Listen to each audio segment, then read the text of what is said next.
This is the face of someone who did everything they could to succeed, but was denied. This person just fell victim to the most improbable and unpredictable move in his sport's history. A full year of his life and his career came down to just a few seconds. This is the face of heartbreak and of disappointment. This is the face of failure. To explain how we got here, we're going to take a journey. I ask you to follow along with me as we go race by race through one of the most bizarre seasons in NASCAR history. A season where a race team and its driver would week after week demonstrate either complete dominance or utter incompetence, and rarely anything in between. And throughout our journey, I hope to show you that these outlandish circumstances may just have been nothing out of the ordinary at all.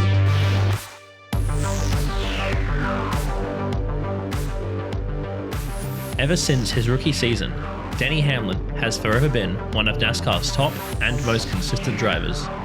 He has raced through no fewer than 6 different point systems and racked up 54 wins in just 19 seasons, good for 12th best all time. Denny has raced against and beat the best drivers in the sport's modern history. In the last 4 years, he has put together some of the best seasons of not just his legendary career, but of NASCAR history. Yet, he has no championships to show for it. So the question arises, why? Why is this icon of the sport yet to hoist its most coveted award? Why does he fall just short every single time? To find out, we need to look at Denny Hamlin's 2022 and ask ourselves, what the hell happened?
The start of season exhibition races didn't go well for Hamlin and the 11 team. Due to a mechanical failure, Hamlin would make history by being the first person to ever retire one of the brand new next-gen cars, ending his day in LA. And then 2 weeks later, in his preliminary duel race, Hamlin had decent speed, but due to a spin entering pit road, the 11 team would start the Daytona 500 30th, 15 rows deep. The 2022 NASCAR season officially kicked off with the 64th running of the Great American Race. Denny Hamlin has won NASCAR's richest race on 3 occasions, and he is a threat to take the victory every time the schedule visits a superspeedway. He qualified poorly, but early on he was already at the front of the pack. However, the whole race changed on lap 63. Coming onto the back straightaway, rookie Harrison Burton spun into traffic, sending numerous cars either into the wall or to a garage. Burton collided with Hamlin, causing what first appeared to be minor damage to the 11. It quickly became apparent though that this was not the case. The FedEx machine sustained heavy damage and there was no hope for it making it back on the track. For the first time in Denny Hamlin's career, his Daytona 500 ended in a DNF. The 11 car will be classified in 37th place, earning 1 point.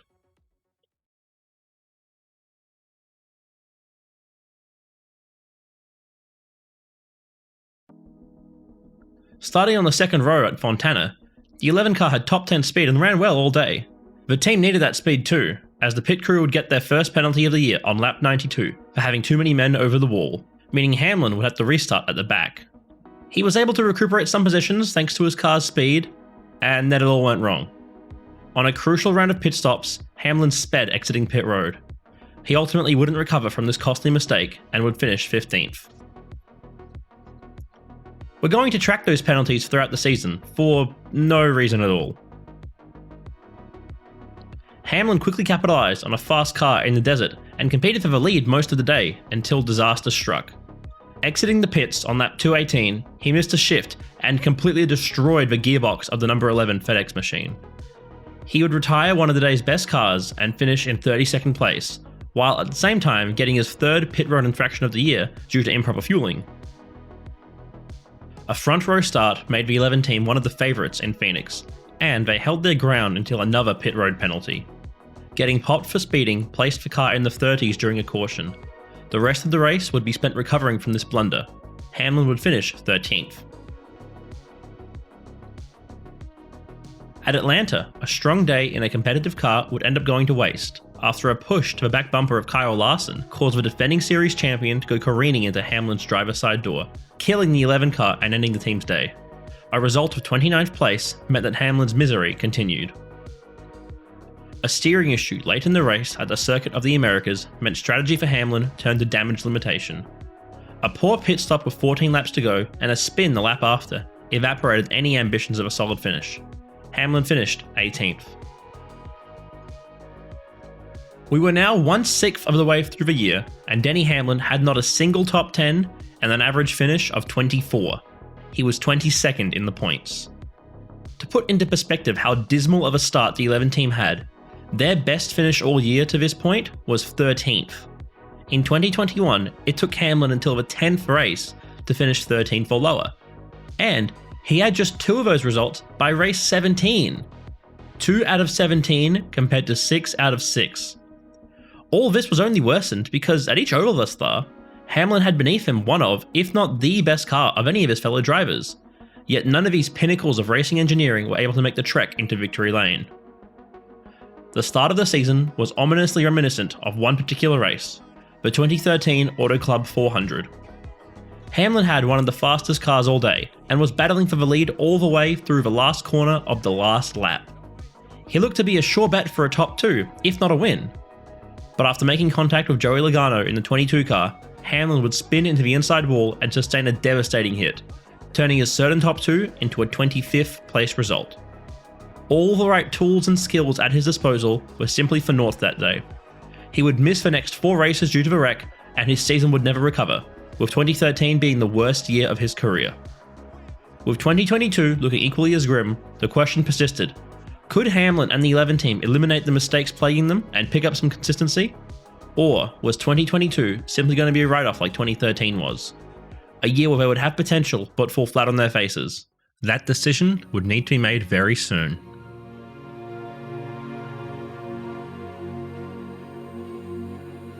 It was time for the first race of the year in Denny Hamlin's home state, and the Virginia native was looking to turn things around at Richmond. Starting in P13 at one of his best tracks, Hamlin was eager to move through the field. Earlier in the day, he had said that he had a 15th place car, and the first 2/3 of the race reflected this, with him running in the teens the whole time. However, the FedEx car started going strong late in the race, getting as high as 2nd. Then, Hamlin made his final pit stop with 45 laps to go in the race, while the leader, William Byron in the number 24 car, chose to stay out on old tyres. After the 11 unlapped itself, the battle for the lead with 35 to go was clear. Byron in the 24 was in the lead with the oldest tyres on the circuit, and the 4 cars behind him had fresher rubber and were charging through lap traffic to chase him down. And then in 6th came the 11, with 30 lap newer tyres than anyone in front. But Hamlin was a whole 25 seconds behind Byron. Could the 24 hold off the field, or would he be swallowed up? Could the 11 get to the lead, or would the gap be too large? Could Hamlin finally overcome his 2022 bad luck and come out on top? There was nothing else to do except let the drivers on track settle it for the last 35 laps to decide the winner at Richmond. For Hamlin, it was time to work.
And just like that, the season had been at least partially recovered.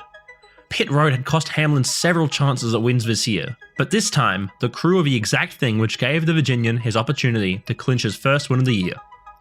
Hamlin's win was also the maiden one of the year for both Joe Gibbs Racing and Toyota, while also amazingly being the 11 team's first top 10. In his most complete and consistent race of the season, Hamlin reminded us all of the times where the 11 had this form of showing each and every week. The last time Hamlin won at Richmond was 2016. Starting from the pole in the regular season finale, he led most of the first 100 laps before surrendering the advantage to Martin Truex Jr. For the middle part of the race, Hamlin ran comfortably in the top 5, biding his time and waiting to pounce back to the lead. And pounce back he did. The 11 car would lead for all but 33 of the last 160 laps, never looking back. Even after a late caution caused an overtime restart, the 11 would stay in first and take the checkers in a dominating performance to close out the regular season looking like a title favourite. Of course though, that wouldn't come to fruition. Despite winning 3 races in 2016, including his first Daytona 500, Denny Hamlin not only wouldn't capture his maiden championship, but he didn't even make it to the championship race after just barely missing the mark in the penultimate race of the year. Another excellent season had been for nothing. In the present, everyone on the number 11 crew undoubtedly hoped that Richmond was a sign of things to come, and that the end result would be better than it was in 2016. Yet everyone knew that questions would persist. Was this race a fluke, or a true indicator of future success? To convince the rest of the NASCAR world, the team would need to back it up from here on out.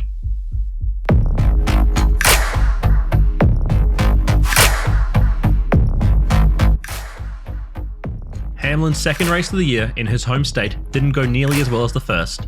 A poor qualifying and a substandard car meant that the 11 ran outside the top 10 for most of the day. And, to put the cherry on top, 2 speeding penalties on pit road in the last 100 laps meant that Denny finished 3 laps down in 28th place.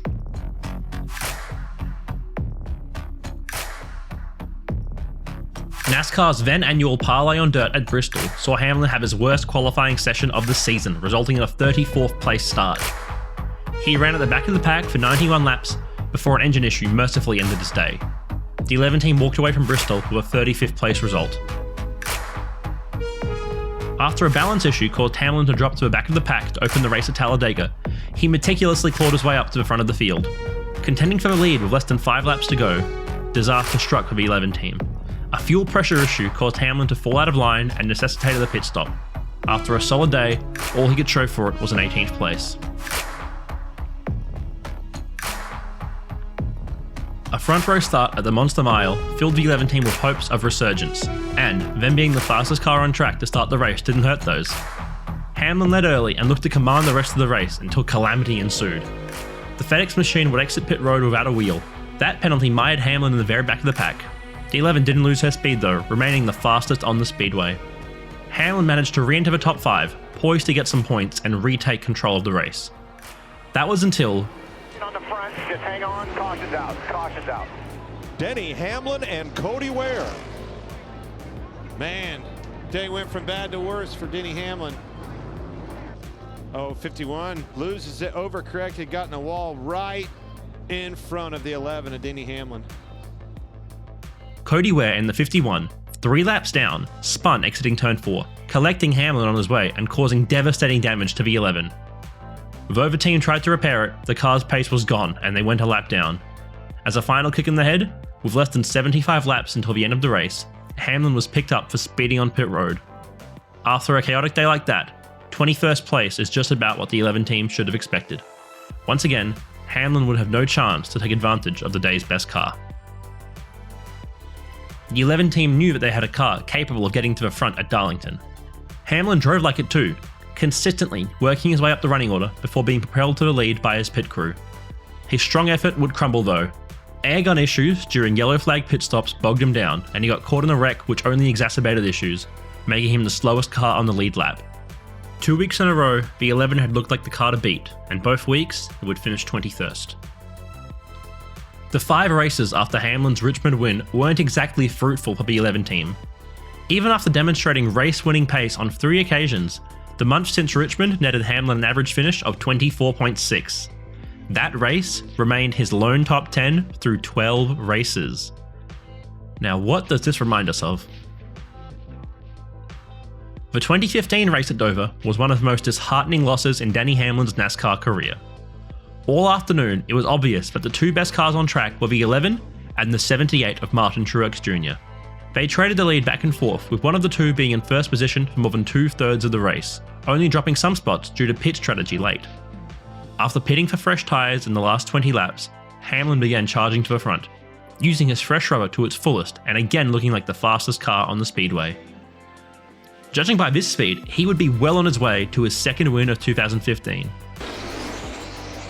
That time, the lap time of Jimmy Johnson, the leader, Martin Truex Jr. Whoa, trouble on the back boy. straightaway. Boyer got into the back of Denny Hamlin. Around he goes Hamlin. But just as quickly as he'd got on that run, Clint Boyer in the number 15 turned Hamlin into the wall and ended his day. After leading 118 laps, the 11 team would finish in 21st place. 2015 was another season where the 11 team was one of the favourites all year.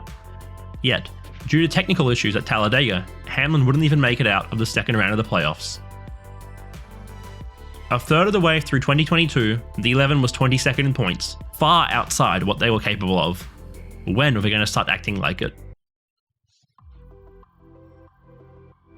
The 11 car would start at the rear as the green flag was waved in Kansas City.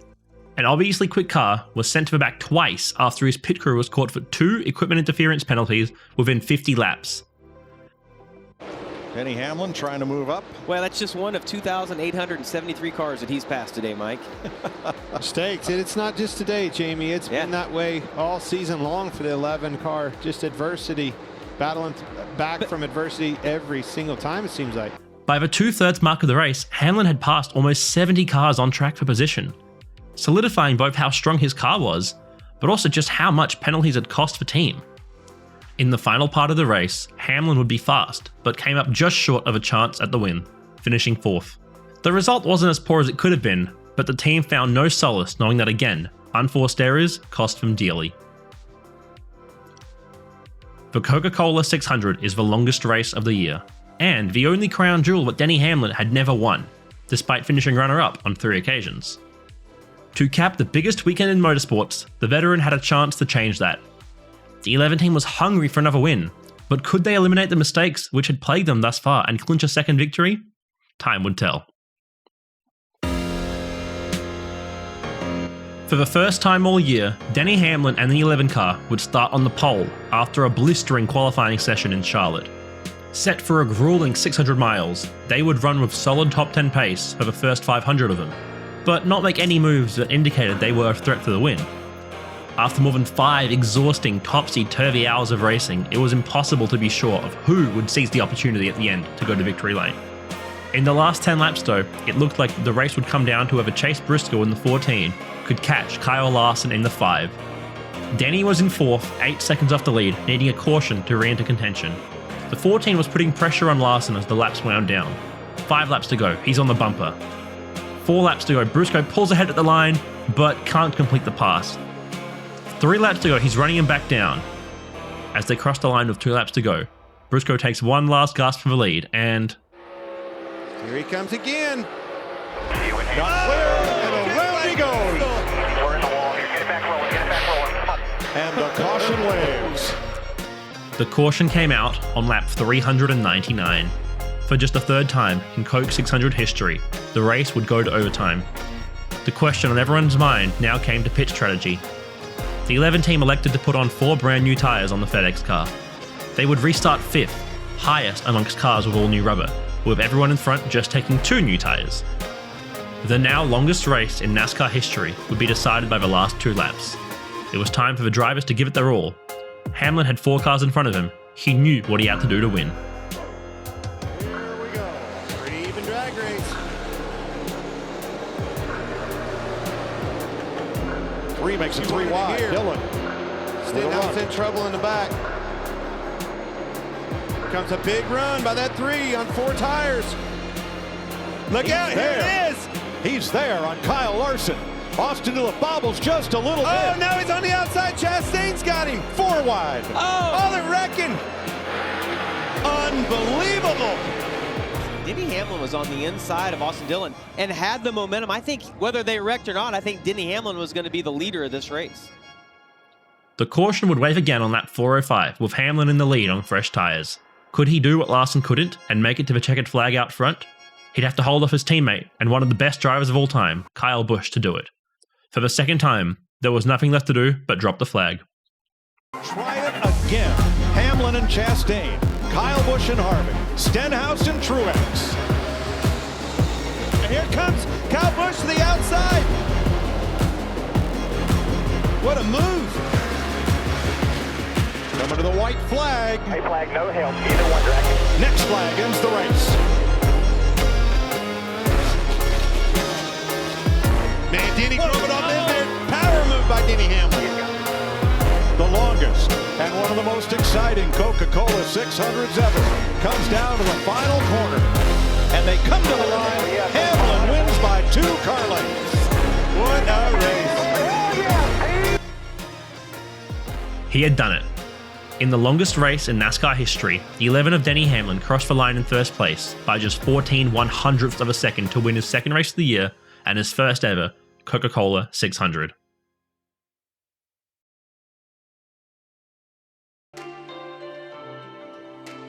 Two wins in 14 races, with just one top 10 outside of those, meant that the 11 team was perhaps the least consistent in the field. That being said, they'd already locked themselves into the playoffs, and with their recent momentum, they were undoubtedly becoming one of the favourites to go deep in the championship. But if Denny wanted to make that a reality, he would first have to start paying much closer attention to the car that restarted alongside him that final time.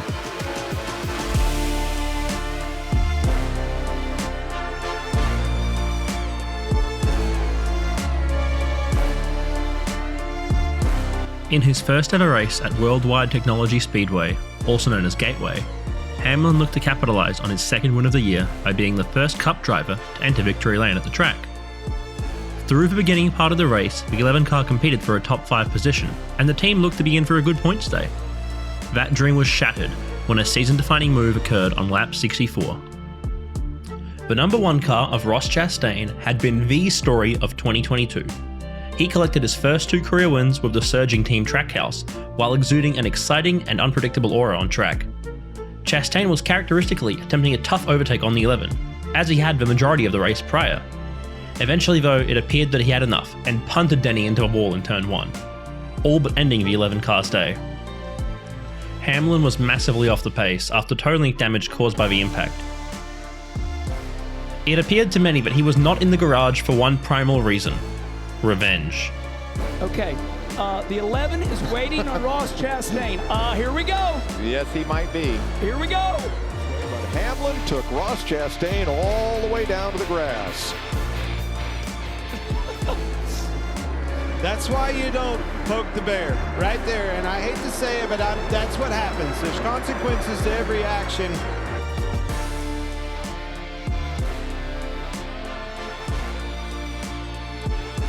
In a feud that would go on to define both drivers in 2022, the first chapter was one that neither Hamlin nor Chastain would soon forget. The Trackhouse driver would come out of Gateway with a top 10 finish, while the 11 team would finish 11 laps down in 34th. One thing was certain: Hamlin would remember Ross's move next time the positions were reversed. We all have learned the hard way, and you know, we've all had it had to come back around on us, and you know, it'll be no different.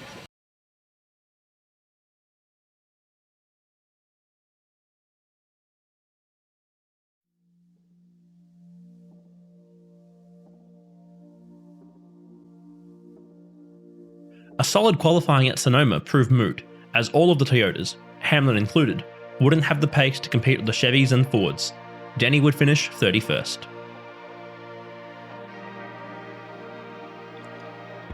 The 11 car took its second pole of the year at Nashville, and that speed would hold, with Hamlin leading the first 65 laps of the race, and then trading control of it between himself and teammate Martin Truex Jr. for much of the event. As expected at this point, Hamlin had to deal with pit road woes throughout, losing a number of spots multiple times during yellow flag stops.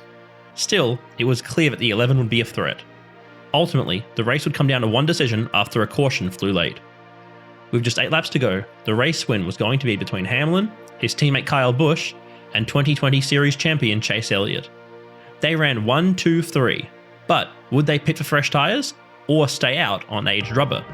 Split decision. Chase, stay Kyle out. Busch, he comes to pit road, gives up second. And a lot stay out behind him. This is going to be interesting. Meanwhile, Denny Hamlin immediately came on the radio, said, "We're pitting." With Busch and Hamlin mired back in 11th and 12th, all Elliott would have to do is keep the Toyotas behind him for just 4 laps. Hamlin gave it his best, overtaking his teammate on the restart and finishing 6th, but in his most dominant race of the season, even his 114 laps led didn't lead him to a win.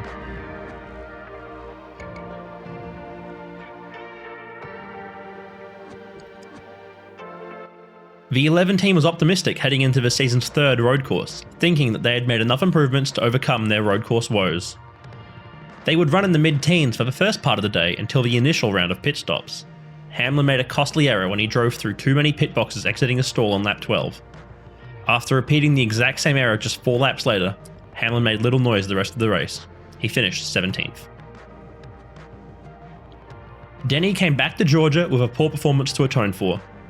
Turning the spring race's best car into a 29th place finish meant that he had something to prove. He drove like it too, lifting the 11 from 16th right to the front immediately. Being quick all afternoon meant that Hamlin had a more than respectable chance of victory come the closing laps. With just 15 to go, Hamlin was poised to pounce when... Second position. Truex back to the bottom. Oh! The 11 sideways. Can he hang on to it? They wreck. Driving the corner. Chastain just up the racetrack into the back, into the quarter panel of Hamlin. Denny Hamlin has had enough of Ross Chastain this year. In a befitting way, history would repeat itself again. After Chastain eliminated Hamlin from contention for a race win, the 11 was caught up in yet another wreck, totaling his Camry, but, just as another kick in the head, he was penalised on pit road for driving through too many pit boxes. Not that any of that changed the fact that Hamlin had a race-winning quality car again, and again, he couldn't capitalise on it. Denny, is there going to be retaliation? I mean, things just work themselves out in the end.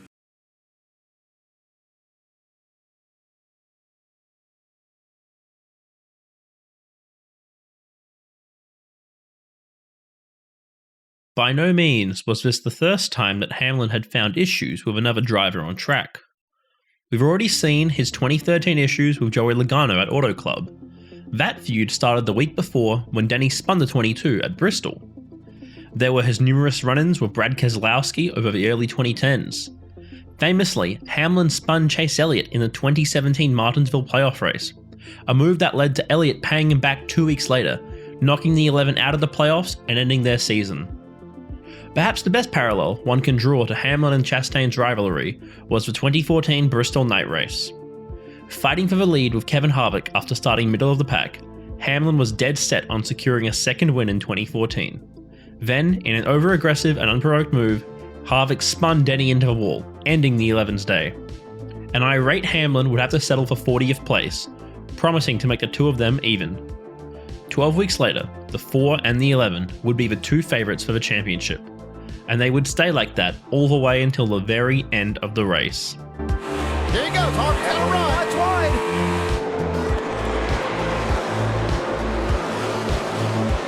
Harvick leads. Second place, Newman on Hamlin.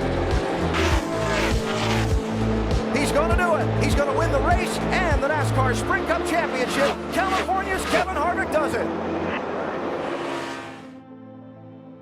Hamlin would have to settle for third in the final standings.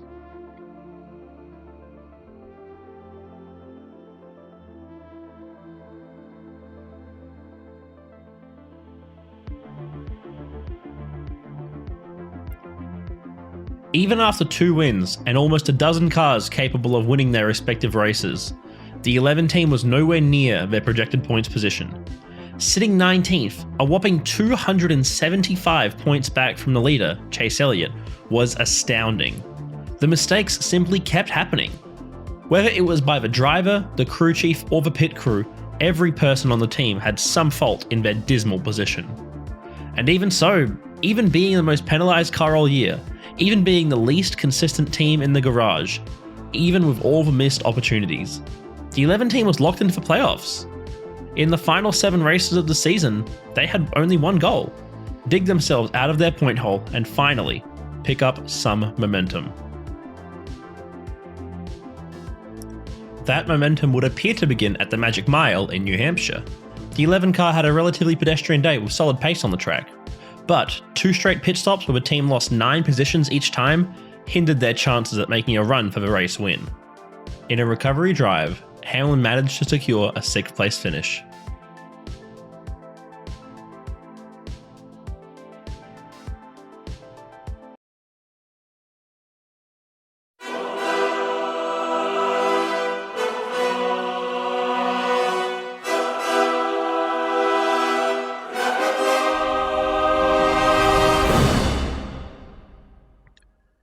Denny Hamlin's first 2 career wins were both at Pocono, including a race where he led more than 3/4 of all laps run, dominating from flag to flag, never leaving any doubt who had the best car on the track.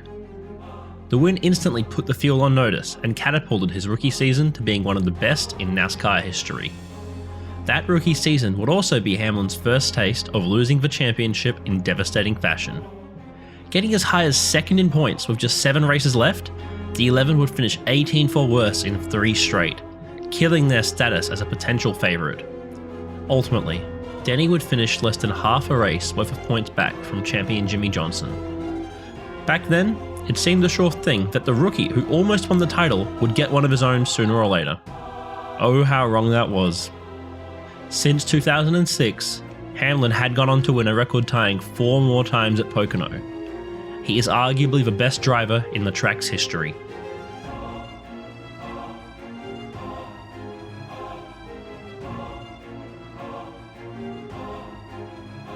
Back in 2022, qualifying on the pole only solidified the suspicions of the garage. This was Hamlin's race to lose. And, if you were to believe the driver, he lost it after 1 turn. And already, looks like Denny Hamlin. Denny Hamlin scuffed the wall. Kissing the wall coming out of the first turn, and now he's starting to fall back. The radio transmission you just heard from Denny Hamlin was, "I'm sorry I killed the car." Alas, the FedEx machine was quick, and Hamlin managed to corral it to a top 3 finish in stage 1. Though he went for a ride after spinning early in the 2nd stage, this turned out to be a blessing in disguise. The 11 pitted earlier than most every other car, and this meant they could run the stage long and effectively skip a pit stop. The 11 team turned the day around and forced the rest of the field to join their strategy by the end of stage 2. It was obvious that the 11 was fast, but even faster was his teammate, Kyle Busch in the 18. Busch had led the most laps of all drivers, and he held control of the race going into stage 3. After green flag pit stops with less than 50 to go, it was a 3-horse race. Hamlin in the 11 would need to outrun his teammate in the 18, and his primary adversary this season, Ross Chastain in the 1 car. With a blisteringly fast final pit stop, Hamlin's team executed, and it was down to the driver. After passing the day's dominant car, Hamlin was the fastest one on the speedway, and he had just 1 more obstacle in front of him. A late race caution meant Denny would be side by side with Chastain on a restart. Everyone watching held their breaths. Were we about to see the payback that Denny had promised weeks ago? Or could Chastain drive away and steal the win from Joe Gibbs Racing? Chastain up the racetrack. Here comes the 11. They lean on each other a little bit. Chastain. Oh! Hard into the wall. He goes around. He'll hit the inside wall as well. See Chastain drives in the corner deep, gets up the racetrack. Hamlin immediately up the racetrack, pushes Chastain out of the line and into the wall. And just like that, Denny's primary competition had been eliminated from the race. With storm clouds looming overhead, Hamlin would need to beat Busch on the restart and outlast him for 13 laps. Luckily for the 11 team, their driver remembered what track they were on. Denny's going to clear down into 1 side by side for 2nd place.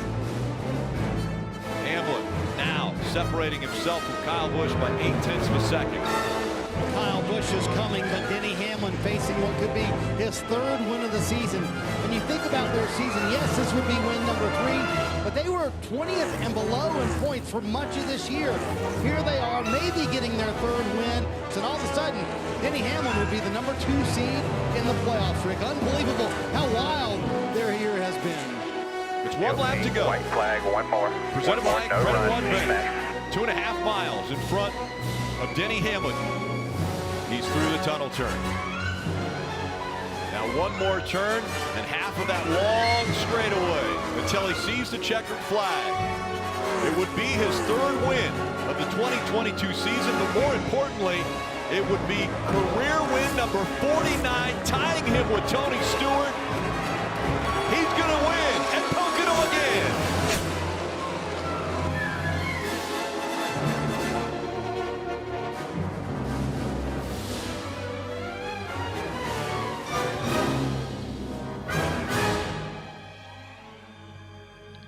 And just like that, the 11 was the number 2 seed in the playoffs. His third win of the year equaled championship favourite Chase Elliott and put him right in that discussion. Not to mention, Hamlin was now the all-time record holder for wins at Pocono. He had tamed the Tricky Triangle and won an amazingly run race. What a day for all of the 11 team. Nothing could stop them now.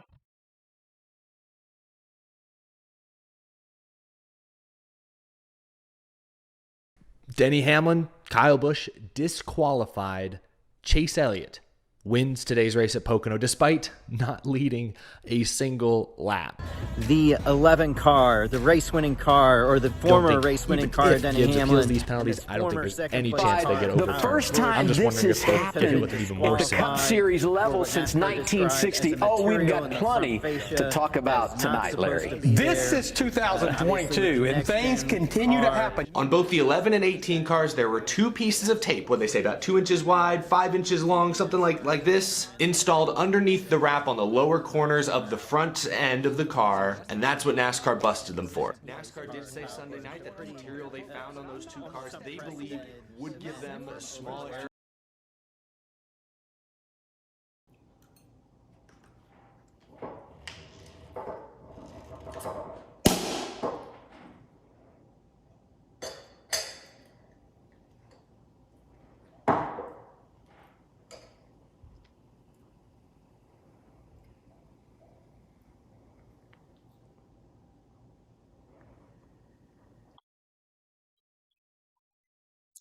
Oh yes, something could.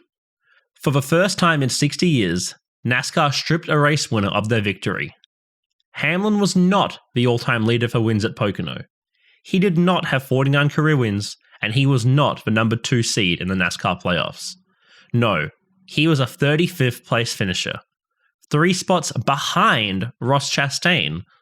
Perhaps to add one more little bit of insult to injury, the winner of the race? Chase Elliott. The man who originally finished 3rd managed to secure his 4th win of the year while leading no laps. The 11 team's dream day had turned into a nightmare.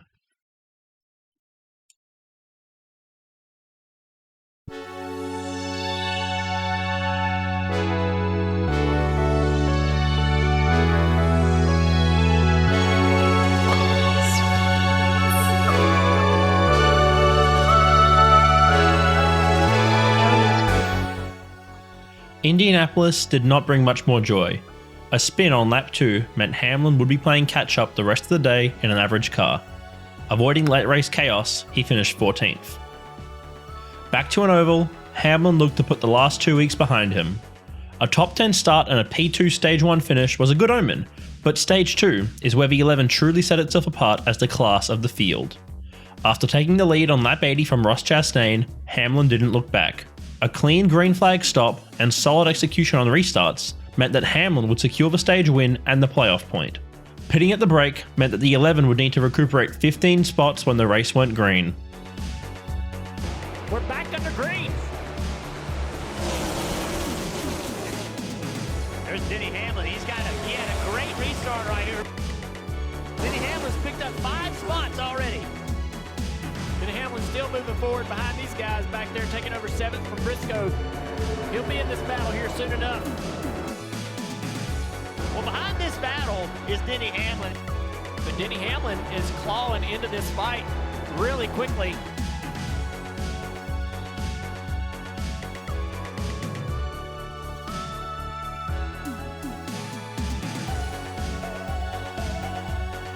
That's the 1 car and the 99, both coming to pit road. Then here comes the 11 of Hamlin. He stays on the racetrack. Oh, we got a crash on the front straightaway. After a wreck brought out a yellow, Hamlin had the opportunity to cement his win and cruise to victory. All he needed was one more good stop, and then he could rely on the far and away car of the day to get him into victory lane.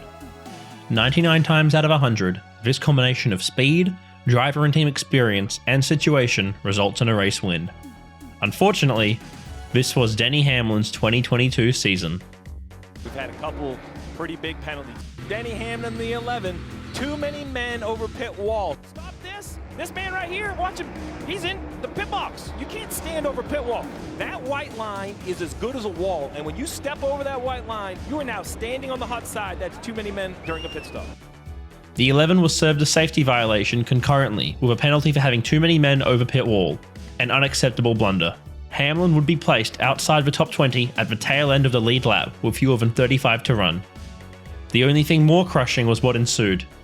Carving through every car in front of him, Hamlin gained 19 spots from restart to checkered flag. It was undeniable that avoiding that penalty would have netted the 11 its third race win of the year. Instead, they got a third place finish in one of the best cars produced by any team all year. It was now August, and the 11 team was still facing the same problems that they were in February. Denny Hamlin arguably had one of the fastest cars here at Michigan, had that pit road penalty after leading a ton of laps. How dejecting is this one? Well, it's just frustrating. You know, we've had really fast cars throughout the year, and Dover comes to mind, and Pocono comes to mind, and this race comes to mind, and a bunch of others, but just can't get a W in the column. This is the piece of the puzzle you got to have to win races. You know, everyone's got to do their job to the best of their ability, and we're lacking in one little section of our team that we just can't hem up. How do you go from here with this situation? How do you fix it as we get rumbled towards the playoffs? I'm not really sure how you fix it. I just hope that we make strides and keep getting better. And, you know, it's frustrating because when you have fast cars like our Toyotas had this weekend, there's just absolutely no excuse for not winning.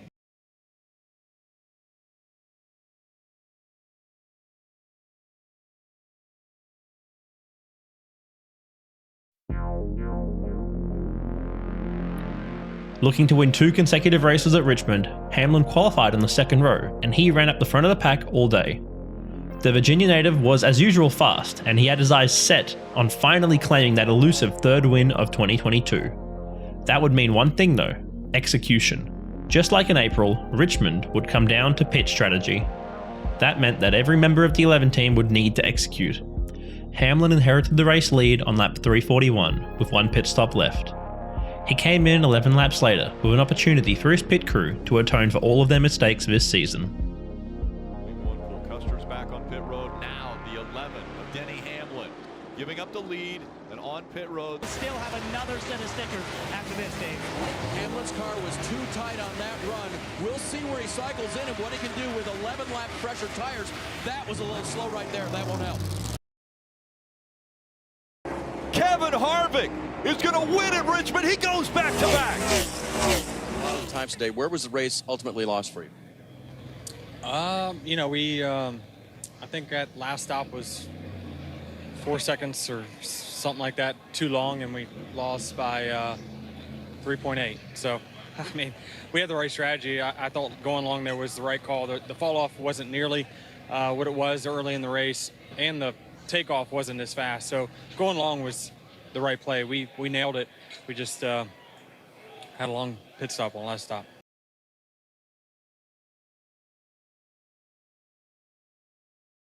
By this point, road courses seemed to be a write-off for the 11 team before the green flag even flew. That held true at the Glen, with Hamlin qualifying 22nd and finishing 20th in an uneventful day. Speaking of the Glen, however, the preceding stretch of races was similar to an event just a few years removed. In 2018, Denny Hamlin would capture a pole at NASCAR's favourite road course, and despite surrendering the lead early, he would continue to run in the top 3 all the way until a caution flew on lap 53. On the ensuing round of pit stops, Denny Hamlin and the 11 team had what can only be described as one of the worst pit stops in NASCAR history. Denny Hamlin has been loose on the left-handers, tight in the rights. They're going to make a wedge adjustment, give him 4 Goodyear tires and Sunoco fuel. And look out, the gun got pulled off of the 11. There is a crazy tire now coming across. The 11 team We saw the tire changer. Looks like the hose got caught underneath the car when he was pulling away. See, now he gets run over there. Brad's trying to leave because he's taking fuel only, so he's trying to get out of there. The jackman drops the drag, but the tire goes away and the gun gets pulled out of his hand.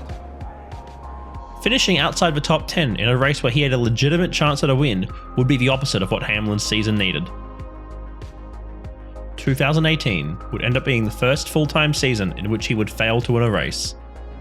While 2022 wasn't looking that bad as of yet, it definitely had potential to be just as chaotic. Say, speaking of chaos,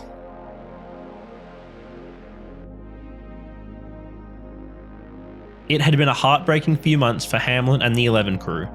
Heading into the regular season finale at Daytona, the team was locked into the playoffs thanks to their 2 wins from earlier on in the year. Hamlin had nothing to lose. All he had to race for was a win. The superspeedway specialist made immediate headway getting to the front of the field in just a few laps.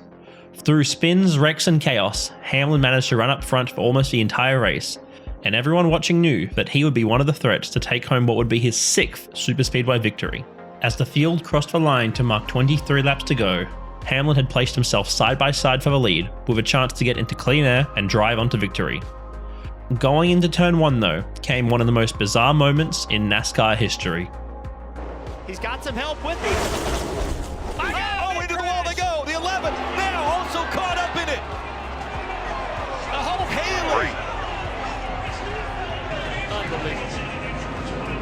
Unbelievable.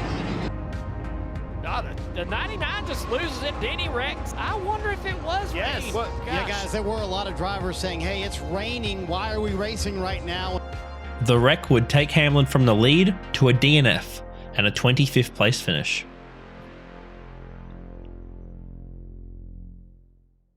Mercifully, the regular season was finally over. After 29 races, Hamlin and the 11 team were firmly in the playoffs thanks to their pair of wins early in the year at Richmond and Charlotte, yet it was far from a consistent year for the team. Only getting 7 top 10s was light years away from what we had come to expect from the 11. Being seeded 6th in the coming playoffs meant that the team would have at least a slight cushion going into round 1, but no matter what, improvement would need to occur. If there was ever a time for a team to execute and turn up the intensity, it was now. What better place to do that than at the race where Hamlin was the defending winner?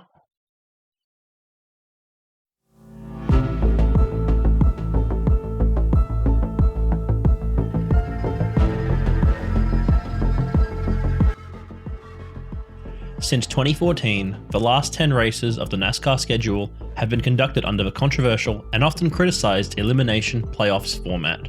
Every season, this turns the pressure on the 16 drivers fortunate enough to qualify up to 11. It was fitting then that one of the teams that had the most pressure of all of them was the 11 itself. The team would enter the round of 16 seeded in 6th place, thanks to their 2 wins on the year making up for their inconsistent points finishes. To advance, they would need to stay out of the bottom 4 points positions at the end of each round, or lock themselves in by winning a race, a feat which would immediately secure them a spot in the following round. Thankfully for Denny Hamlin, he had a combined 25 wins at the 10 tracks which comprised the 2022 playoffs. If anyone was going to be able to overcome the odds, it may just be him and the 11 crew. And this wasn't purely based off blind hope. Capturing 2 wins in the prior postseason only added to what statistically was one of the most consistent NASCAR seasons ever. We already compared 2021 and 2022 together earlier in the season, but in essence, they were the exact antithesis of one another. Where 22 has been filled with ups and downs, the highest of highs and the lowest of lows, the year prior it was altogether fairly tame. Every week you knew what the 11 was going to get you. A finish near the front. An incredible 1,500 plus laps led, 19 top 5s and 25 top 10s made for one of the best statistical seasons ever. Hamlin's otherworldly average finish of 8.4 was only compounded by the fact that he ran all but 4 laps the entire season. The 11 was 3 laps down at Talladega and 1 lap behind at Nashville. But other than those 2 occasions, it finished on the lead lap for every single week. Even despite all this, Hamlin was not considered the championship favourite. He didn't win the regular season championship, and by the start of the playoffs, he hadn't even won a race yet. Unfortunately for Denny, he chose to have a career season at the same time as a would-be rival decided to have an all-timer. And then Larson, as Kyle Larson wins Las Vegas. 21. Kyle Larson wins the Coca-Cola 600 as Kyle Larson wins at Sonoma.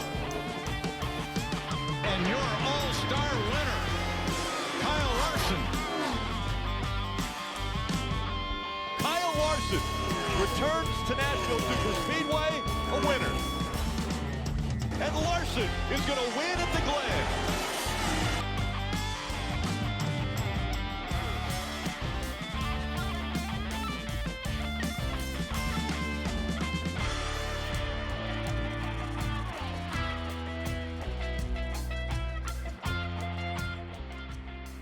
After a suspension caused him to miss the entire 2020 season, NASCAR's most successful team, Hendrick Motorsports, tapped Kyle Larson to return to the Cup Series in 2021. Immediately, that decision would pay dividends, as Kyle Larson saw Denny Hamlin's season and decided to one-up him. Hamlin had 19 top 5s and 25 top 10s, Larson had 20 and 26. Denny led 1,500 laps, Kyle led 2,500. Larson's 5 wins would propel him to win the regular season championship and be the consensus title favourite entering the playoffs, followed by Hamlin as the de facto number 2. Thanks to his success in the first 26 events of the year, Larson had enough bonus points for him to be all but locked in to, at minimum, the second round. Not that this would halt his pursuit of greatness. Come the playoff opener at Darlington, all eyes were set on what everyone knew would be the question until the last race of the year. Who would come out on top, the 5 or the 11?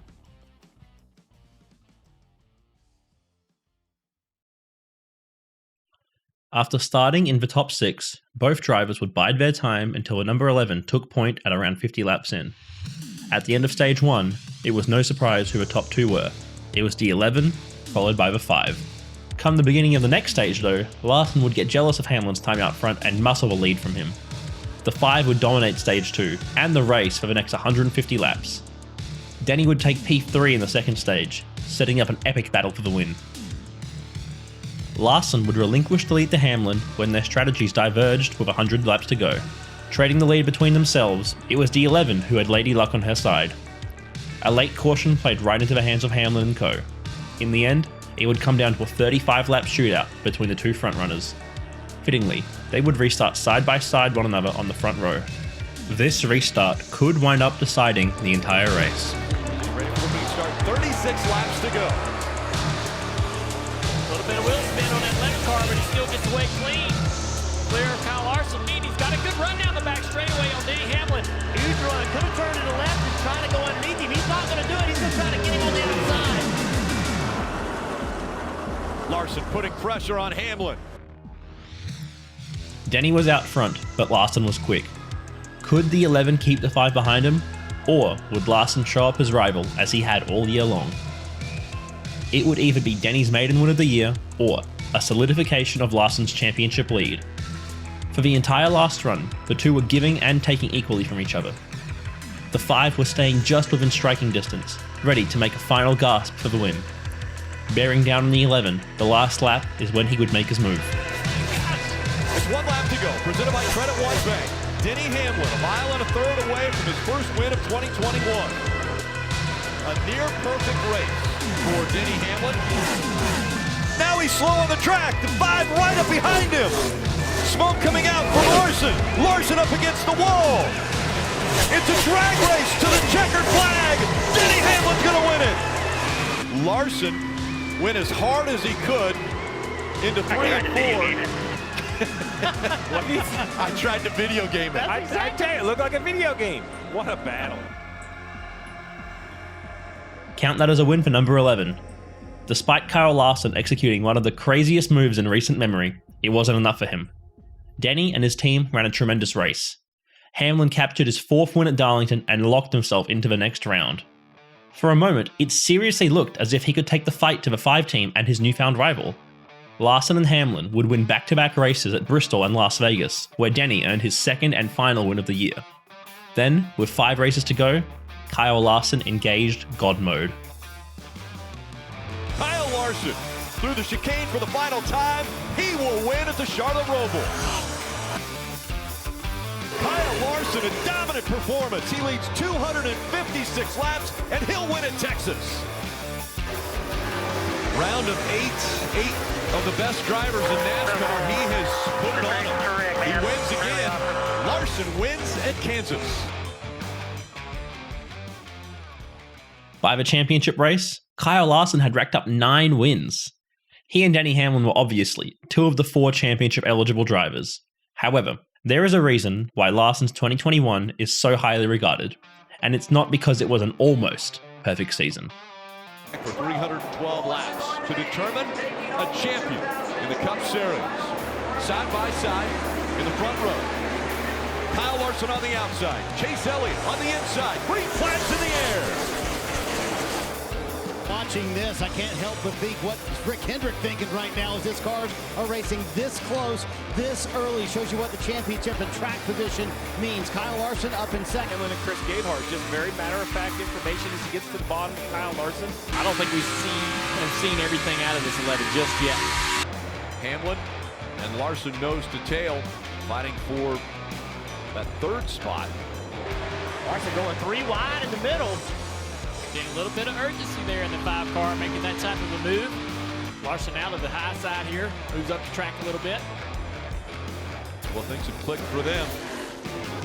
Larson is going to win stage 2, and now he has the advantage over the other championship 4 drivers. We're back underway. It's the final stage of the 2021 season. Here comes Denny Hamlin. The 11 comes to life. He's taken over second from Larson. And with 67 to go in the race, drivers, he is hoping this runs green. We have green flag pit stops. No more restarts. This is his strength. How about the Gibbs crew? They deliver on pit road. Denny Hamlin gets the lead. 58 laps to go in the championship. The car we don't see in this shot is the 5 car of Larson. Quite a ways back behind these guys. And now a confident Denny Hamlin tries to track down his teammate. After a 9-win season, the championship might be slipping away from Kyle Larson. Unless they get a caution, I'm not sure there's a path that Kyle Larson can get up there and pass those Gibbs cars. And a caution does come out. That means a restart. And they're coming to pit road, Parker. 4 tires for Denny Hamlin as well. Let's see if the crew continues their pace as they have been. Good stops the last couple. Last run, just 2 freaks with Kyle Larson on exit. He said, I cannot get back to the gas like those guys can. The crew lost some spots on the last stop. They have been the best throughout the playoffs. Let's see if they can deliver here. And they do. They get Kyle Larson the lead on a close drag race. Gained 3 spots for Larson there. Incredible. That's it. The move of the race so far. 4th to 1st, +3, not a spot. He went from the last championship 4 car to now controlling the race. That's a great launch from the 5 so far. The 5 surging out front. Kyle Larson a year ago watched the race from North Carolina. Today, he's a Cup Series champion. 10 wins on the season. One of the most dominant seasons that we have seen in recent history. There was nothing Denny could do. As seemingly often happened, he just couldn't be the best for an entire season. Even when he had his most consistent year ever, by basically every statistical measure, it wasn't enough to claim the title of champion. Attempting to make 2022 a different story, the 11 team would roll into the first round, seeking to command the beginning of the postseason, and hopefully finish it off at the end. Their quest for the title would begin with an attempt to recreate the Darlington magic from the year before.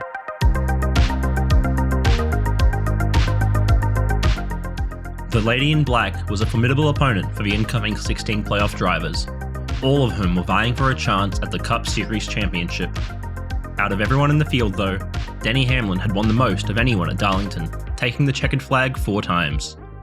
Right as the race began, Hamlin started gaining spots, getting up to P2 within the first 100 laps.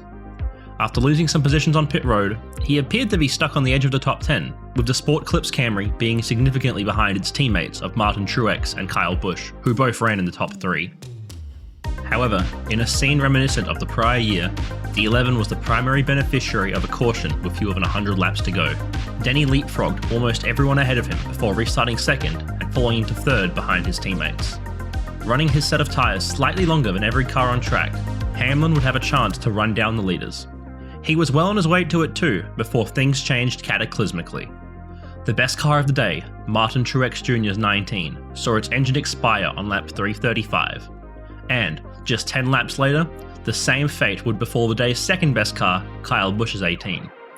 Just like that, the 7500 was blown wide open. Denny Hamlin would restart third with 20 laps left to run, and after one of them, he would get the second. Hamlin would have 19 laps to run down and overtake non-playoff driver Erik Jones to clinch himself an appearance in the next round of the playoffs. Within 2 laps, he would get as close as a 1/10 of a second from the back bumper of Jones. But, unfortunately for Denny, that would be as close as he would manage. Hamlin would take home second place as Erik Jones pulled off the upset win.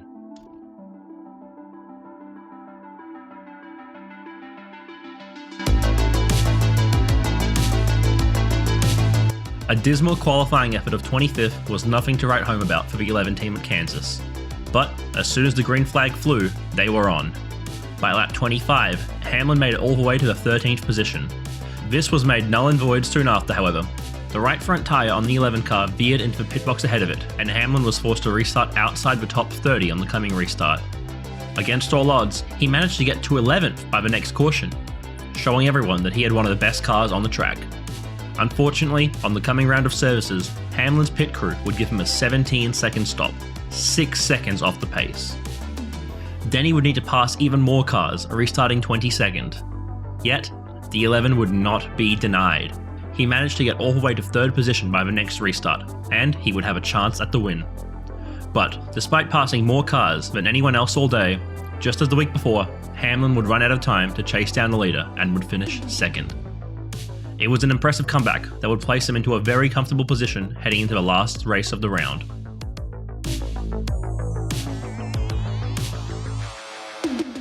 The Bristol night race is one of the most grueling, difficult, and storied races on the NASCAR calendar, and if that wasn't enough pressure on every driver in the field, it would also be the first cutoff race of the playoffs. Thankfully for Hamlin, this did not need to affect the 11 teams substantially.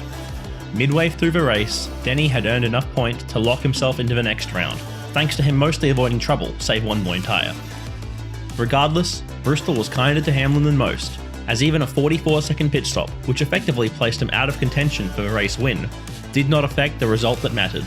Hamlin would advance to a round of 12 after finishing 9th, a fantastic result considering the woes on pit road.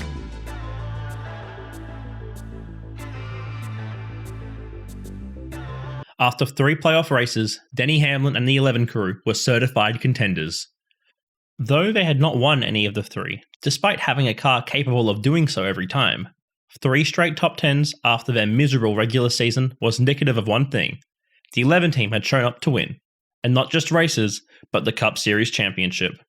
Of course, time would only tell if they could keep that going into a round of 12.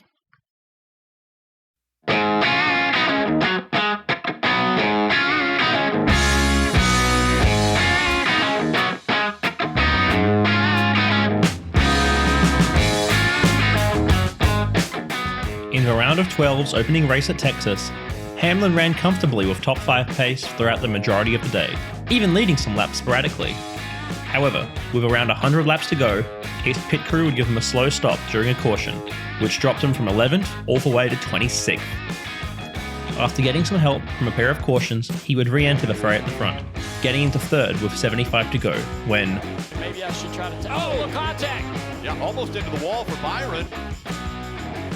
See right here, saw the fire coming out of the 11 exhaust pipe. He was lifting off the gas trying to prevent that, but William Byron's not going to care. He's going to be upset.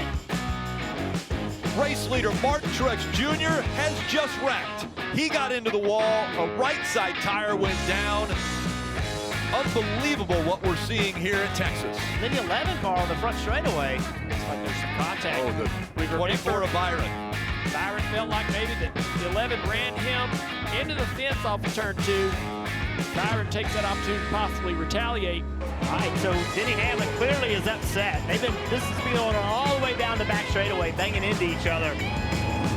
Denny is not happy. The man wrecks you under caution, and he gets no penalty? What are we doing? I'll give him the penalty if he comes back to me.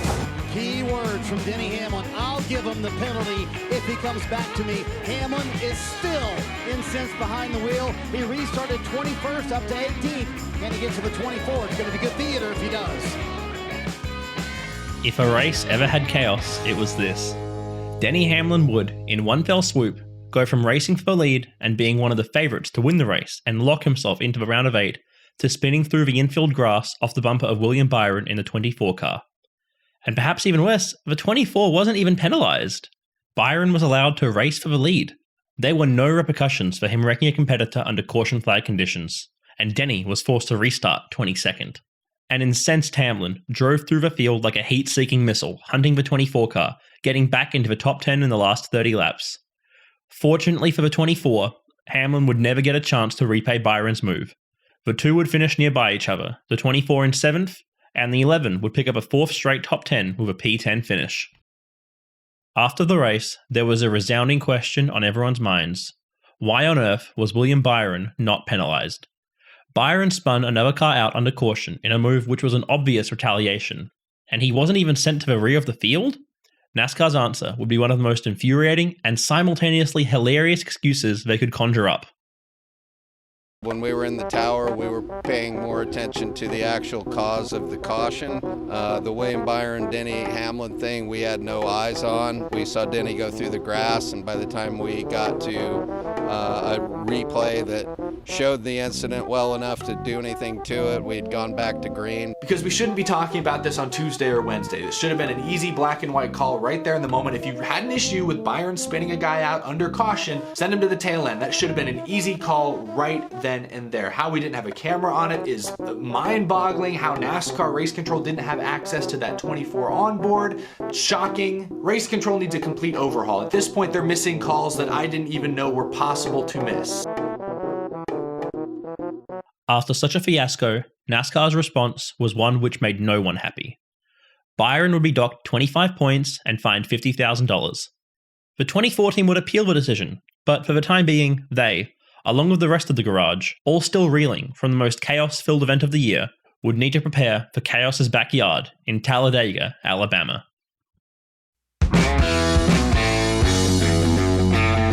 Talladega has always been where NASCAR and common sense diverge. There is always either a photo finish, a mystifying wreck, or some controversy which takes center stage over the racing itself. Denny's last win at the track in 2020 was no different. The year would be another, where the 11 team appeared to be a surefire championship threat. Their 6 wins on the year were second best behind Kevin Harvick, who was himself having a career year. All season, it seemed apparent that one of the two of them would be the 2020 Cup Series champion. But it was still some time before anything could be for certain, especially coming to Talladega. Entering the second race of the round of 12, the 11 team was in a good points position, though not yet locked into the next round. After starting on the pole, Hamlin would bail out of racing for stage points, letting many of his competitors take themselves out of contention while he was saving himself for the final run.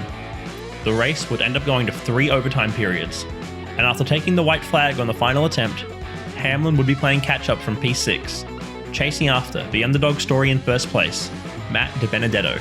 After spending the first half of the lap waiting for his opening, he would get it in turn 3. Here comes the 17 and the 24. They're going to try to block. Eric in gets the up on the wall. Now the 24, big run. He slides. They make more contact. 3 wide as they come out of 4. Hamlin to the inside. Side draft coming from the 24 car. Denny Hamlin, William Byron through the triangle coming up to the stripe. And as they go across the stripe, a photo finish. Denny Hamlin gets the nod by 23 1/1000ths of a second. No way. This time at Talladega, all 3 of the track's tricks came out to play. The controversy was centered around the universally detested out-of-bounds yellow line rule at superspeedways. Denny very clearly went underneath it in his race-winning move, yet NASCAR allowed it, and the win, to stand, in a less than popular move. Hamlin would get his 7th and final victory of 2020. In the strangest year in recent world history, the NASCAR Championship could do nothing else but follow suit. Neither of the season's perennial frontrunners were even close to winning the title this year. Kevin Harvick's all-time season was extinguished thanks to the elimination format postseason, and Denny, while advancing to the championship race, was clearly the worst of the 4 competitors and didn't really have a chance. Chase Elliott would capture his first Cup title, while all Hamlin could do was look on from the sidelines.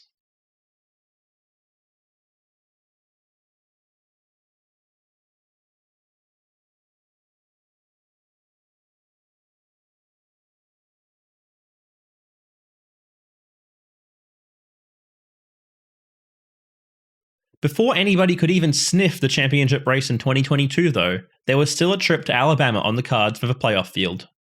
In a race that everyone expected to be full of bedlam, Denny Hamlin would have one last chance to seize victory at a superspeedway in 2022. The 11 car would lead for a large part of the opening portion of the race, and after coasting in the back of the pack for a period, Hamlin would turn it back up in the final stretch to try and secure the victory. He rocketed to the front almost immediately, and was obviously in contention to take the checkers. In the end, it would come down to a 2-lap shootout after a restart. Hamlin would give it a valiant effort, but just not have the right brakes come his way to win. Nonetheless, a 5th place result meant that every single playoff race thus far had seen Denny Hamlin finish with a top 10, a result that was more than needed after the inconsistency of the first 26 races. Thanks to 2 consecutive strong finishes, Hamlin sat at 21 points to the good entering the cutoff race for the next round. A cushion that would usually serve to calm the team had no such effect. Why? Because NASCAR was, for the final time in 2022, going to ask its drivers to turn right. The Charlotte Roval has been the scene of some of the most exciting finishes in recent memory. Its unique design and its status as a playoff cutoff race have always combined to encourage, if not necessitate, disarray to take over the race. That disarray is exactly what Denny Hamlin and the 11 crew would attempt to stay out of the way of. No Toyota had shown signs of being competitive at any road course in 2022, with the manufacturer having just 4 top 10s and 1 top 5 in 5 races.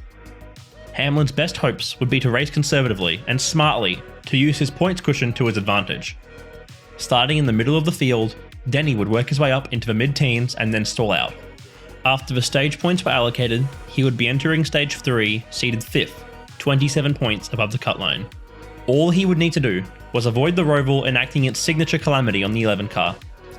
As the 3rd stage went on, the 11 would run steadily in the top 25, maintaining its points position. When a caution flew with just 5 laps to go though, it threw a spanner in the works for every car in the field. After pitting, Hamlin would be just 5 points above the cut line, with some desperate cars beneath him. The favourite to win the race quickly became Hamlin's teammate, the 20 of Christopher Bell. The race would go into overtime after carnage engulfed the field on the restart, and the 20 would restart on the front row. Should he win, it would lock him into the next round and drop the cut line by a position, the last thing any of the drivers around it wanted to see. Thankfully for Hamlin, said carnage had moved him safely up the playoff grid, well above the cut line, and he would finish there. Though a 13th place result broke the 11 streak of top 10s, the team only cared about one thing: they had advanced into the next round. After the 20 broke Toyota's curse on road courses in 2022, it would join the 11 in advancing to the round of 8. After an action-filled round which featured pure, unadulterated anarchy, the last 4 races of the year would be held on traditional and intermediate ovals. The round of 8 would begin with a race that Denny Hamlin won in 2021 to lock himself into the next round of the playoffs. He would look to repeat that feat as NASCAR returned to Sin City.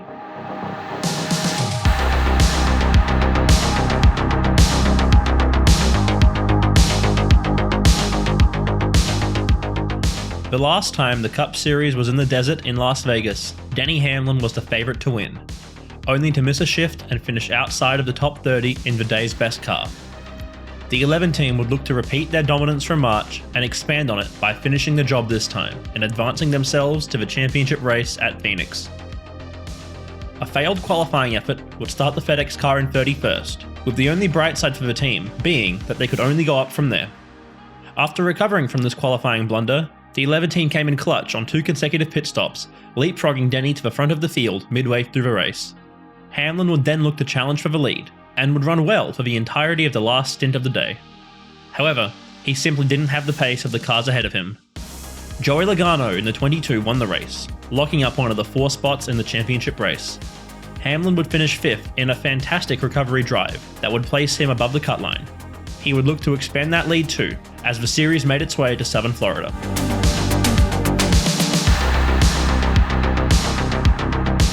Denny Hamlin and the 11 crew have always been effective at Homestead, and with only 3 spots remaining for the championship race, it was time for them to put that effectiveness to good use. Unfortunately for them, however, the FedEx car was just too tight at the start of runs for Hamlin to make any headway on the competition. A slow pit stop only exacerbated the issue, and Hamlin would run outside of the top 10 for a majority of the first couple hundred laps. The worst part? Familiar foe and fellow round of 8 driver fighting to get above the cut line, William Byron, had earned 17 stage points on the day, most of any playoff driver. This seated Byron in 3rd and Hamlin in 6th as they ran. The 11 team had fewer than 100 laps to try and recuperate some of that margin. And just behind him, the 11 of Denny Hamlin on the move up to 4th. We got a Denny Hamlin sighting in the top 5. And here's Hamlin going for 3rd as well. Denny Hamlin has been the best car by far on long runs. 3 wide as Denny Hamlin tries to challenge on the bottom of the racetrack for the lead. Can he clear him? He does, coming out of 2. Larson, a dominant day. Can he finish it off? Hamlin, Chastain, 2 playoff drivers looking for that automatic bid in the championship 4. The 5 surging ahead. Larson out front now. Oh, he's got that one car right in his door. He's got to get out of the gas. Hamlin in the wall. Right. Denny Hamlin. Really slow. He's going to lose a couple spots down this front straightaway. Well, look what it does to the points guys, right? He went from 0 basically to -4, -3 between him and Byron. And Larson will win at Homestead, Miami.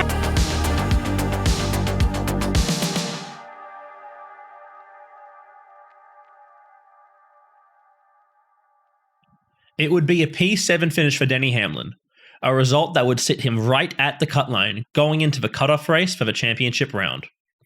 He would have a 5-point disadvantage going back to his home state, but one thing was for certain: Hamlin and the 11 crew would not be points racing in Virginia. They would be racing to win. But before we can get to the most important race of Denny's year, one thing has to be made apparent. Martinsville was about as perfect a track as the 11 team could ask for to be the cutoff race. At that time, their driver had more wins at NASCAR's oldest track than all 7 of his round of 8 competitors combined. And his 5 wins at the aptly nicknamed Paperclip were not a matter of circumstance. He was seriously good there. Perhaps his most impressive win came in a season where he came closest to the elusive crown of Cup champion. Denny Hamlin entered 2010 as one of the only drivers even in consideration to have a chance of unseating the 4-time defending champion and arguable GOAT of the sport, Jimmy Johnson. By the 6th race of the year, however, it didn't look like anyone would even be close. Johnson's number 48 car had won 3 of the season's first 5 races as the series rolled into Martinsville. By comparison, the 11 did not have a single top 15 to its name. When the green flag fell at the Paperclip, it was more of the same, with Hamlin starting the race way back in 19th. Come the second half of the race though, it would be all Denny. After he took the lead on lap 230, Hamlin would lead almost 2/3 of the remaining race. He had a commanding lead with less than 10 laps to go, and a win seemed imminent. That was until the caution came out with 9 to go. The caution waves for Jeff Burton. You know, it's a no-brainer for the top 8 to 10. You know, we're going to get restarted with probably less than 5 to go. You've got what you got. I don't believe I'd bother. I think I'd hold my track position. But he's coming, and so is Kyle Busch. Oh, my gosh. Both the Gibbs cars give up the first 2 spots to come to pit lane. No way. I don't agree with that whatsoever. 20 cars on the lead lap, and they are going to start somewhere around 15th. In what looked like an inexplicable move, Hamlin gave up the lead to pit for new tyres. He would be mired back in traffic in 9th place on a track where it is notoriously difficult to pass. Gaining 8 spots at Martinsville in just 4 laps was basically impossible. It looked like the 11 team gave the win away. All backed up and nowhere to go. Jeff Gordon all alone out front. Hamlin makes it 3 wide getting into turn 1. Carl Edwards is stuck in the middle. He's going to make it.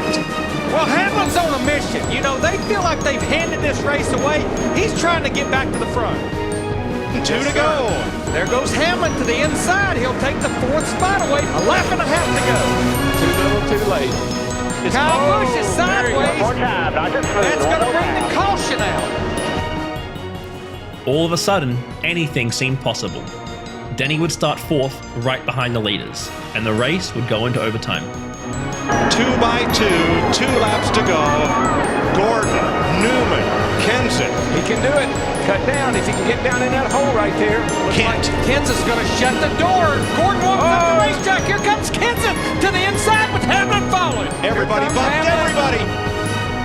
Hamlin inside. Jeff Gordon. Kenseth don't drop the corner. Here comes Hamlin.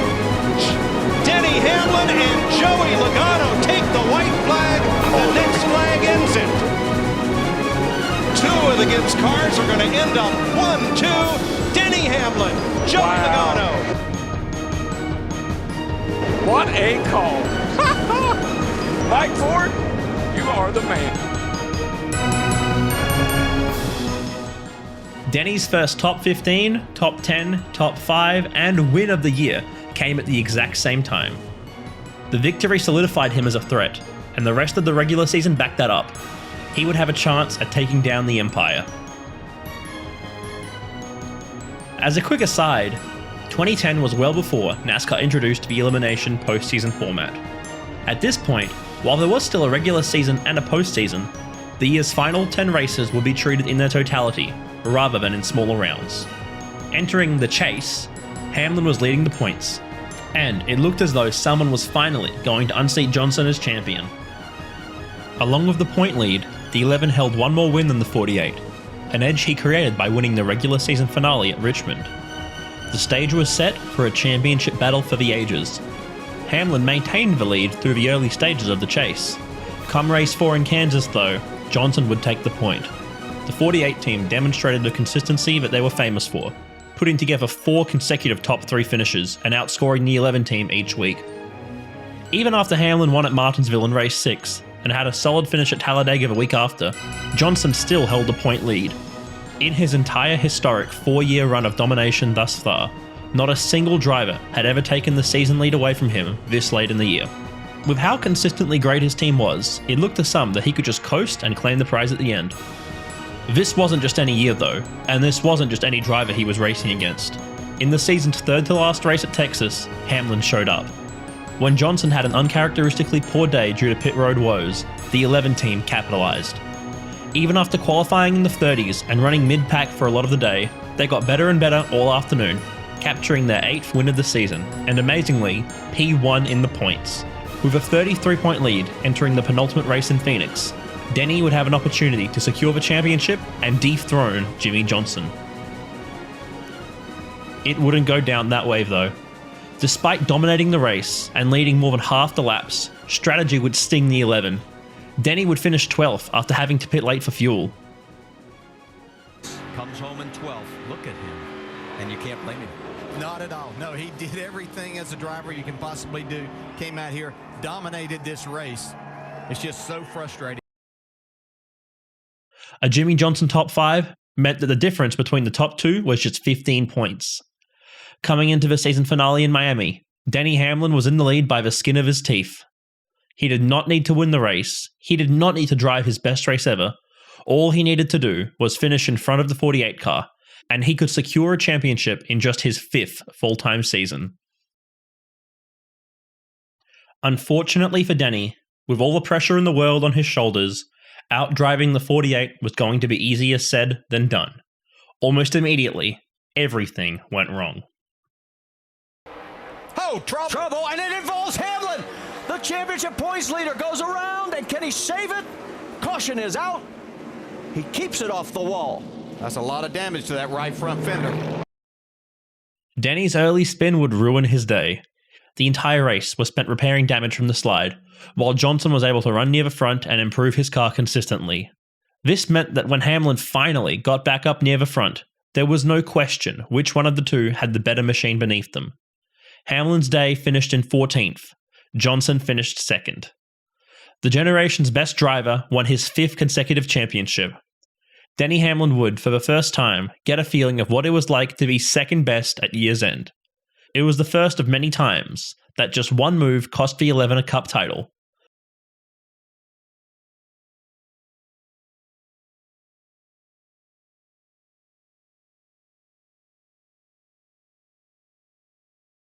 "12 years later, Hamlin had an opportunity to change his fate and make his own history.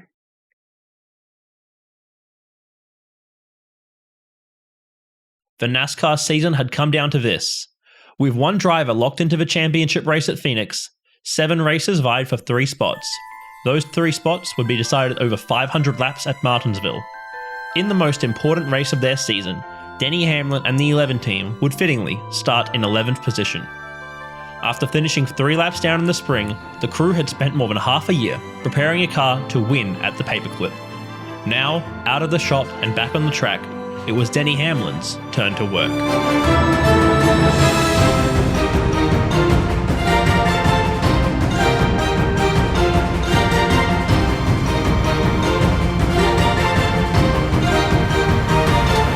And as these cars start to lose grip, this is when Denny Hamlin historically has been so good at Martinsville, being precise, knowing exactly when to go back to the throttle, how deep to drive the car in the corner and be able to do it lap after lap. This is exactly what Denny Hamlin wanted to see. Hamlin on the move. He's moved up to the second spot. Chase Elliott now has Denny Hamlin in his mirror. Hamlin can see the lead, and he's trying to chase him down. Side by side for the lead here at Martinsville. Hamlin in front of Martinsville. And Denny Hamlin is going to win stage 1. Denny Hamlin now with a 2-second lead over Chase Elliott. Denny Hamlin putting on a clinic here at Martinsville.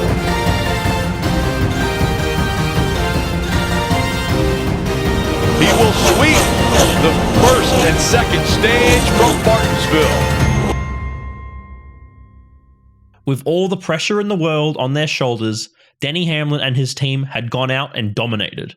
With just over half the race gone by, the 11 had led more than 200 laps and scored the best possible 20 stage points. Good pit stops and an incredible car had made the 11 the clear favourite for the win. And although Hamlin dropped to 4th after a below-average pit stop early in Stage 3, he managed to stay with the leaders up until the day's final caution came out with 34 laps to run. Hamlin was right at the cut line with, who else? Ross Chastain in the 1. 4 points separated the rivals, with Hamlin in 5th and Chastain in 12th. The ensuing pit stop would decide how they would line up for the day's final restart. The 11 crew had a chance to redeem all their mistakes in 2022 with a fast stop here. They had been solid there all day, but would they succumb to the pressure or rise above it? Denny Hamlin says, I think I could be just a little bit freer in that 11 car, but the big thing, his team needs a fast stop. So once again, watch this left front right here. Watch that tire changer. They're going to jack it up. Pulling. Left front won't come off. The jack man has to jack it one more time. Slow stop for Denny Hamlin and taking 4 tires. He actually gets beat out by the 1 of Chastain. The slow stop was a crushing blow for Denny Hamlin, who had driven an effectively perfect race. Should any of Ryan Blaney, Chase Briscoe, or Christopher Bell win the race outright, the points battle was between the 11 and the 1. He would restart side by side with Chastain with 24 laps to go, down by 4 points. Gaining 5 positions in fewer than 30 laps was a tall task for any driver, but for Hamlin, this was personal. To advance to the championship race, Hamlin had to use the car to his advantage. He had to outdrive every other man in front of him. He had, simply, to be the best. 24 laps to go for Martinsville. Hamlin sends Chastain up the racetrack down in turn 3 and 4. Chastain coming back to the back bumper, sends Hamlin up the racetrack. Oh, that is going to turn into something. These two have beat and banged all year long. What's going to happen? More contact. And again, they continue to fight as they go through 3 and 4. More contact. Almost up into the wall. The 1 since the 11. Here comes the 11. Dive bombing in front. He goes too hard into 1 and 2. He's clear of the 99 though, so now he can get on the outside of the 1. Chastain did not let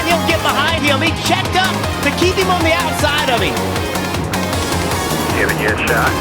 And again, they got to look at big picture. Yes, there once again, Ross Chastain has to finish within 4 spots of the 11 of Hamlin. Chastain knew if Hamlin got behind him, he was going around. Only 2 points separate the 1 and the 11. Denny Hamlin underneath the 9 car. Again, a tiebreaker goes to the 1 of Ross Chastain if they end up with the same points. Denny with another pass right here. And we watch the points go back to 0, separating Chastain and Hamlin. Denny needs 1 more position. Gonna have to take it away. Probably gonna get pretty aggressive with this 22. The 11 of Denny Hamlin trying to get another spot. If he doesn't, he would be in. Denny trying hard to get around this 22, patiently working around the Ford. And already, the 11 moves up into the championship 4 by 1 point. Chastain just does not have the car to do it. Denny's going to have a couple more opportunities here. They're tied again. The tiebreaker goes to Chastain. Coming up on 2 to go. Denny knocks the 24 up the racetrack. Chastain doesn't have anybody in front of him to go past. He's too far away from everybody. Less than 2 laps. Christopher Bell trying to do it again.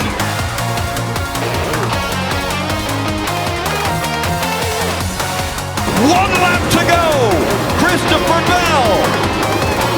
If he wins, the 1 and the 11 fighting for every point right now. Denny Hamlin, 2-point favorite to get in as the championship Ford. Hamlin had done it. Even with the Christopher Bell victory, Hamlin had gained enough positions to beat Chastain in the points and advance to the championship. After a debilitating season, plagued by inconsistency, Hamlin ran his best race of the year. He was in. Hang on. What are they saying on the broadcast? The 1 of Chastain past Hamlin. Let's take a look at what he did. I have never seen anything like that before in my life. Wide open around the wall in 3 and 4 at Martinsville. Unbelievable. Take a look again at what just happened. Watch on the right side of your screen.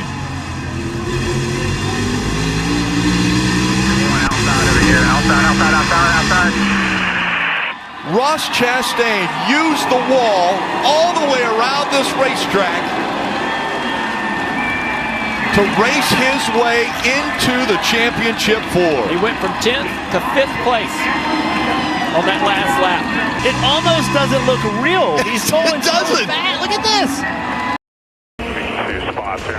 Gotta get him? Yeah, I gotta get him. Needs 2. Chastain did a video game move. Ridiculous, man. You made the transfer, man. I guess we just lost on that. The 1 Hail Mary, the 10th, and 3 and 4, and got it.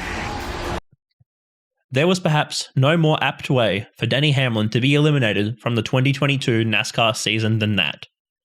The craziest move that anybody could fathom on the last corner of the last lap. Denny Hamlin had done what he needed to do, passing not just Chastain, but another half dozen cars after the restart. He did everything in his power, but it just wasn't enough. Chastain was in, Denny was out. It was an unbelievable move. It cost Denny a chance to go to his 5th championship 4. Can you believe it came down that way? Yeah, I mean, you gotta execute all day, and we just didn't control the race when we had control of it. Each caution, we just kept losing some spots, and that's the way it is. Denny Hamlin's championship will have to wait another year, guys, on a day where they had a fast number 11.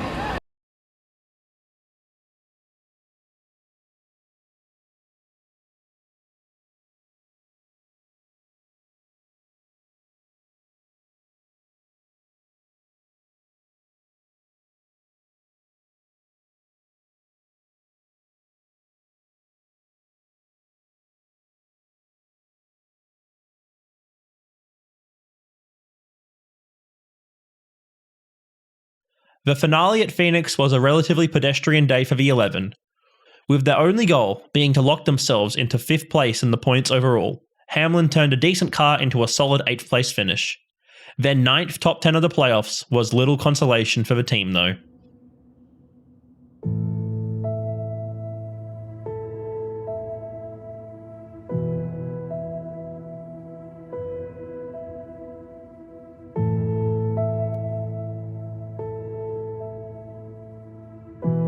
To say that Denny Hamlin's 2022 was tumultuous would be an understatement. The series of events that befell the 11 team this year is astonishing. From disqualifications to crashes, countless pit road errors, and a once-in-a-lifetime move, the team was kicked in the head time and time again. But should we really be surprised? This is not a new occurrence. Year after year, some unforeseen calamity takes Denny Hamlin out of the championship hunt. 2022 was nothing new. Even in the year after, when Denny proclaimed it to be his team's year, an all too similar outcome came around. The 11 team looked to be a title favourite all season, racking up 3 victories and a slew of top 5s and 10s. In the third to last race of the season, even if Denny didn't win, keeping up his consistency would give him a chance at a championship. In the last 50 laps, he was in an amazing position. Hamlin held a double-digit surplus of points to the cut line, along with the race lead. If he took the checkers, he would be locked into the championship race. And even if he didn't, and simply picked up a top 5, he would be good. All the 11 team had to do was avoid disaster.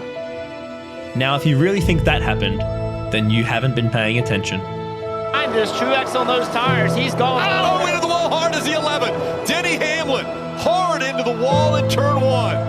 Caution. Massive contact, big damage to the right front of that car. Something broke in the steering. Oh, something broke? Yeah, that car went straight into turn 1, right into the fence. Off into the corner. Yeah, looks like either the right front went down or something in the steering. The toe link broke. I'm not quite sure, but that car goes straight into the fence. You've seen it sort of jolt. Watch his steering wheel. The wreck put him 17 points and 3 positions back from advancing. Even after running a near-perfect race the next week at Martinsville, winning a stage and leading the most laps, the points gap was just too large. Eventual champion Ryan Blaney brought the best car and clinically outdrove Hamlin for the race win. The 11 finished just 8 positions on the racetrack out of the next round. The wreck at Miami cost him at least 25. Without that mechanical failure, he would be in. But that is just not how these things work.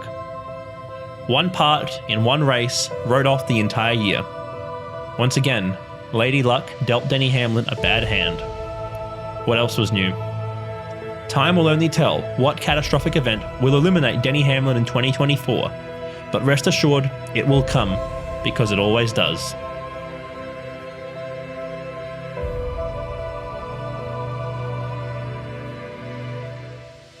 For almost 2 decades, the number 11 car, driven by Denny Hamlin, has been a perennial contender for not just race wins week in and week out, but for series championships every single year. Through all these years, one thing or another has plagued the team from capturing the crown. 54 wins, 3 Daytona 500s, 7 crown jewels, a 35% top 5 rate. Most champions of the sport never touch these kind of career numbers, let alone the average driver. Denny Hamlin is undeniably one of the greatest drivers in NASCAR history. Unfortunately for Denny, greatness in NASCAR, just as in life, is not about the numbers. No, greatness is something that one achieves within themselves. When the odds are stacked against you, when you refuse to give up and show up time and time again. Greatness is about those moments when your car is a little too tight, when your team makes a mistake on pit road, or when you get spun out completely needlessly. It is about taking all of that in your stride and still fighting to the last lap, to the last turn, and to the last breath.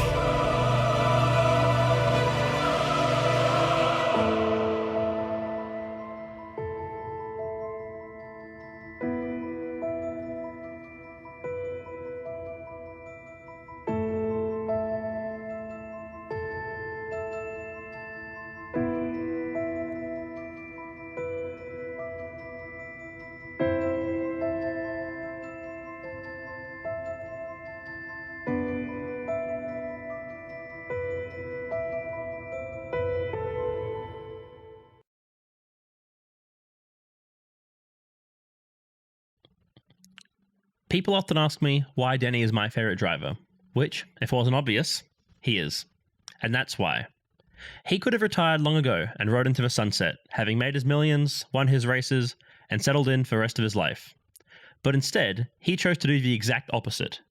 His competitive desire and complete inability to quit is both his most admirable yet detestable trait.